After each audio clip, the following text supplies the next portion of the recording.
I will focus on the Kenya judicial system. How do I go to the next one? Is it that one?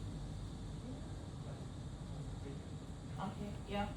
So, firstly, allow me to introduce to you our Kenyan flag. This is the Kenyan flag. It has 1, 2, 3, 4 colors. The black color represents us, the people of Kenya. The red color represents the blood that our forefathers shed in fighting for our country, the freedom of our country. The whites, the stripes in between the black and the white, they stand for peace because we are peaceful people. The green stands for our wealth and our land. The shield, which is borrowed from the Maasai community, and the arrows, which Maasai community is a very popular community in Kenya. So the shield and the spears, they stand for we shall defend our people, our independence, and our wealth. So that's the entire meaning of our flag. We also have our national anthem, which reflects what we stand for. So it starts with, "O God of all creation, bless this our land and nation, justice be our shield and defender. May we dwell in unity, peace, and liberty." So it speaks about all the values that we stand for as a people. Then we also have the coat of arms. It's one of the symbols that represents our nation. You will find it in official government buildings. You will also find it in our money. So it embodies the spirit of our nation. It has 2 lions that stand in guard of the nation. It has again the Maasai shield and the spears that will defend our freedom. And the rooster, usually it has an axe which signals our hard work and our motto, which is Harambe. Cynthia mentioned it. And Harambe means pulling together. So in times of hardship, in terms of good, when there's no hardship, when there's hardship, we are always pulling and moving forward together. Then we have our constitution. The Constitution of Kenya is the supreme law of Kenya. All laws in Kenya, including international law, derive their authority from the Constitution. So if it is not in the Constitution for Kenya, it does not exist. Before then, we had a constitution that was written primarily by the colonialists, a 1963 constitution. But in 2010, through a referendum, we enacted a 2010 constitution which reflects what the people of Kenya want. Everything is contained in the constitution. So we have 3 arms of government: the executive, the legislature, and the judiciary. And we practice the separation of powers, and each arm of government acts as a checker to the powers of the other. So the executive, led by the president, deputy president, and the cabinet, they enforce the laws. The legislature, we have the National Assembly, the Senate, and then we have county assemblies, 47 county assemblies. They enact the laws and they also debate national policies. The judiciary, it interprets the law, and it has independent courts that uphold the constitution and protect the rights of every citizen. So maybe a little contrast to what we learned about the Chinese law. You cannot contest the law in court. Primarily, that is what I think we were taught.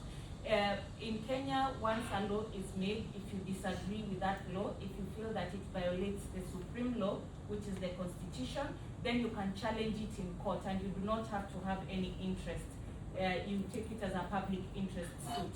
And if the court finds that that law is in violation of the constitution, then that law is going to be held null and void, and no one can follow that law. So yeah, that is how we operate.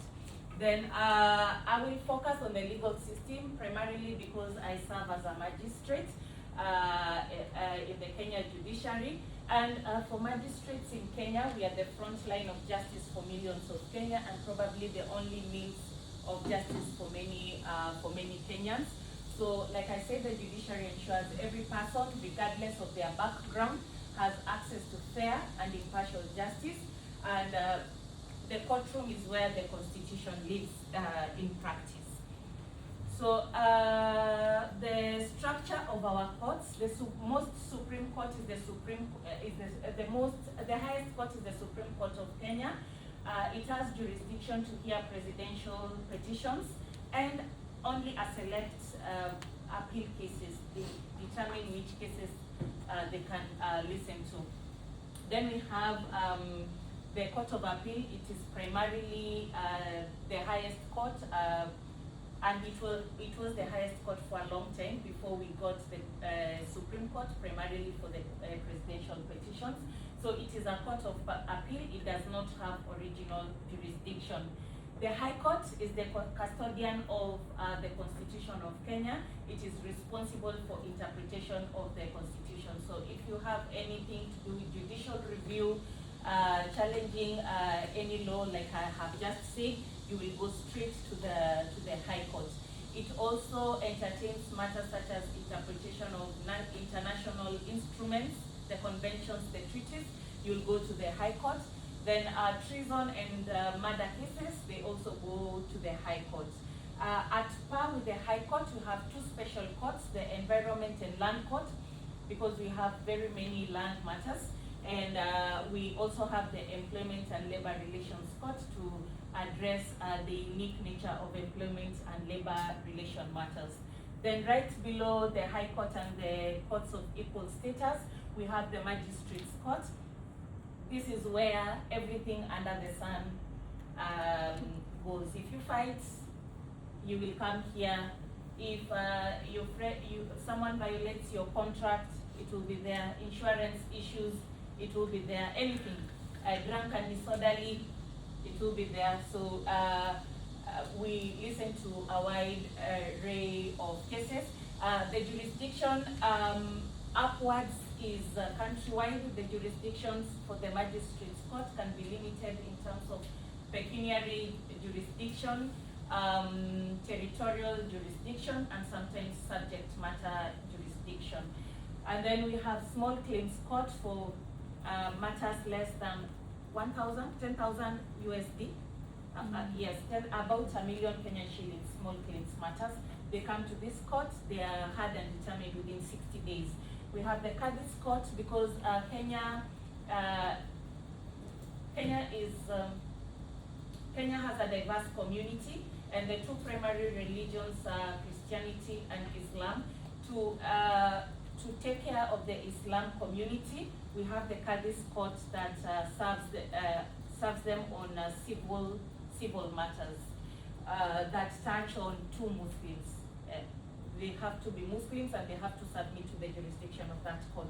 Yeah, so that's basically our court structure. Then, so for me, each day brings new cases, new people, new opportunities. Like I've explained, I will not dwell much on it. And we deliver justice in a fair, and we try and deliver justice in a fair and timely manner. We have case backlog, but usually the turnaround for criminal matters currently is 1 year, and for civil matters is 3 years in the Magistrates Court. So I already talked about that. I will not mention it. So I want to play for you a short sitcom, but ideally this is how my day looks like in court. It's in Swahili, so I will try and interpret. Alphonse Makoha Makacha. Ndio mheshimiwa. Na wache kushika kiuno, simama straight. Ni yangu mheshimiwa. Sema si yako, nimekuambia So, these are the magistrates. Mnamo This tarehe 6 will mwezi be uliopita mwaka the huu, two people seated at the katika front jumba will be the moja la court clerks, starehe hapa jijini. and then Oh, yes, there will be a prosecutor, and this is an accused person. So in this sitcom, the magistrate is trying to reach to the accused person, the charges, and the guy is just funny, and Kuvuruga that amani is kwa how kumshambulia it bwana is. So Mujeki the mkabona na magistrate is telling him kumsababishia stop touching maumivu. your waist, and he's saying Unakubali the waist mashtaka is leo ama fine. bado unakataa? Mimi nakataa mheshimiwa, mimi sijafuruka mtu Yeah, yoyote. so basically that Kwanza wa is mashtaka mashahidi wako. Sijafuruka mtu yoyote. basically that is how our days in court are, and that is how literally our courts look like. So I was so surprised when we went to Shanghai Financial Courts. Alphonse Makoha Makacha. Yes. Yeah, ndio. Sorry. So here they were being here they have been fined, and they've been fined a fine of an equivalent of 2,000 USD, but they only have 200 USD, so they're telling the magistrate that they only have 200 USD. 200,000. Yeah. So yes, so the challenges that we face daily, like I said, is backlogs.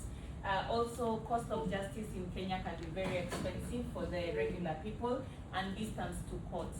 So you'll find sometimes our courts start very late because we have to wait for people who are coming from kilometers and kilometers away, maybe even 100 kilometers. So you deliberately start late so that you do not have to penalize them for arriving to court late. Those are some of the challenges.